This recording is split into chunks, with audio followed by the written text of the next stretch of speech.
भगवान बुद्ध एक गांव में उपदेश दे रहे थे।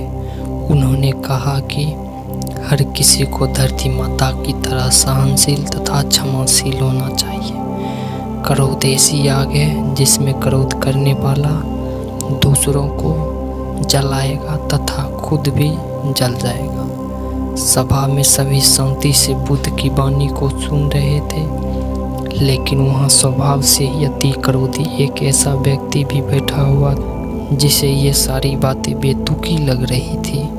वह कुछ देर बाद यह सब सुनता रहा, फिर अचानक ही आग बबूला होकर बोलने लगा, तुम पाखंडी हो, बड़ी बड़ी बातें करना यही तुम्हारा काम है। तुम लोगों को भ्रमित कर रहे हो।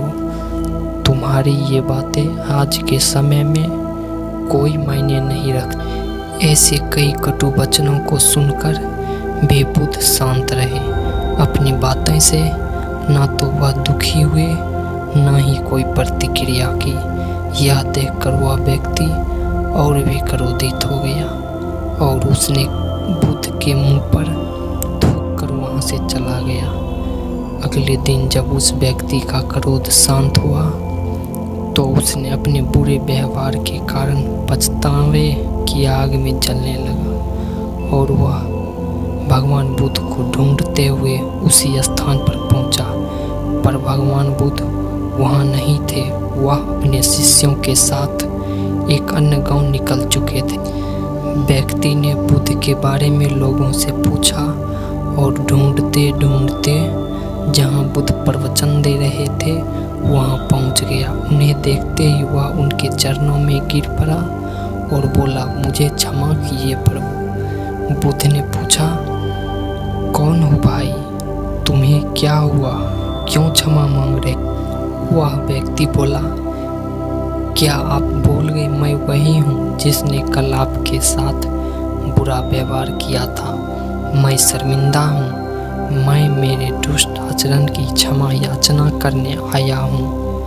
भगवान बुद्ध ने प्रेम पूर्वक कहा, बीता हुआ कल तो मैं वहीं छोड़कर आ गया और तुम अभी भी वहीं अटके हुए हो। तुम्हें अपनी गलती का आभास हो गया। तुमने पश्चाताप कर लिया। तुम निर्मल हो चुके हो। अब तुम हाज में प्रवेश करो।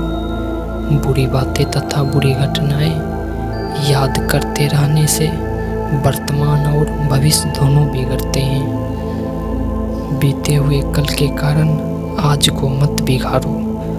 उस व्यक्ति का सारा बोझ उतर गया।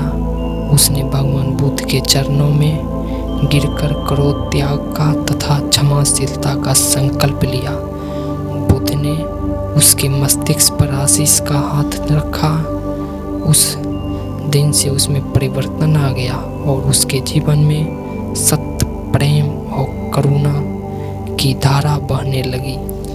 अतः मित्रों, बहुत बार हम भूत में की गई किसी गलती के बारे में सोच कर बार बार दुखी होते हैं और खुद को कोसते हैं। हमें ऐसा कभी नहीं करना चाहिए। गलती का बोध हो जाने पर हमें उसे कभी न दोहराने का संकल्प लेना चाहिए और एक नई ऊर्जा के साथ वर्तमान को सुदृढ़ बनाना चाहिए।